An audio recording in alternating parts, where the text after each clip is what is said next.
Professor Helen O'Connell, a urological surgeon and Professor of Surgery at the University of Melbourne.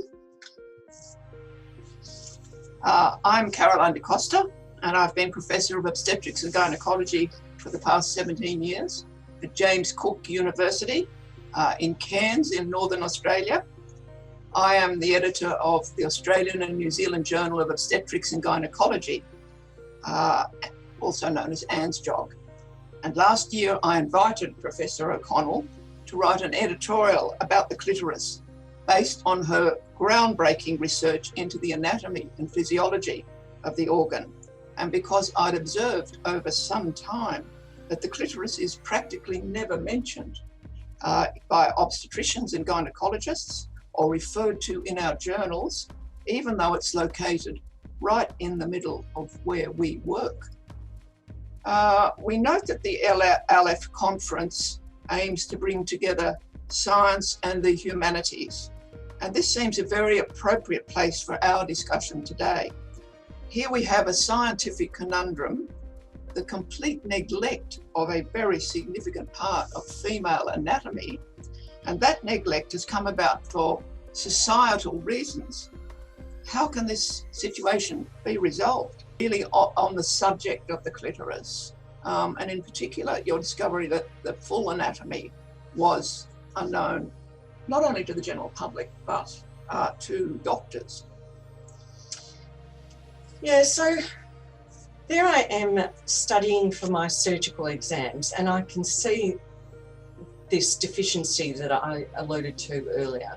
So there's this terrible lack of information about an organ that I know as a young woman is an important organ. And then so I was exposed to alternate views of anatomy, as though there could be views of anatomy. Come on, this is the human body. There aren't views.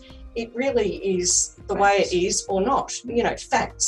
Yeah. Hard And not false ones. Hard science and not false ones. And so I was exposed to some feminist literature, which had a view, it was called A New View of a Woman's Body. And they'd said, well, in the forward, ideally we would have had access to cadavers for this research. And I sort of tucked away in my head, at some stage I'll need to study that anatomy.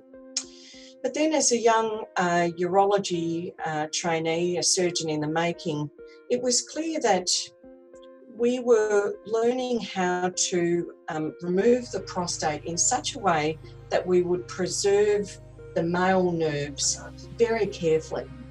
And there was this real value on those male nerves and what they subserved in terms of function. Yes. So male sexual function was very important. Very important, and that if you had the anatomy right, you could then get the surgery right.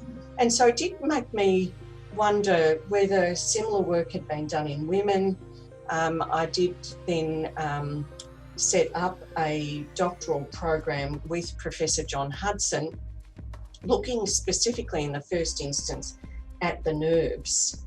And it was very interesting, just at the most basic level, and I'll show you some images later to add some image to this context. But Gray's Anatomy, which was sort of the Bible that we all banked on for giving us the truth about anatomy, gave a full description of the penile nerves, the dorsal penile nerves, and then about the female equivalent said just the statement, the corresponding female nerves are the same, only they're very small.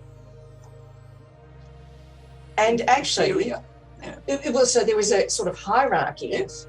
and both things proved to be completely false. So the nerves are not small, and then what is the path to those nerves? We absolutely have to have that spelled out, because through that path is a great opportunity for injury if not known. Yes, by gynecologists. Well, potentially gynecologists, but it could also be urologists, general surgeons, colorectal surgeons, pelvic trauma. If you don't know the anatomy, how can you protect it consciously? Exactly.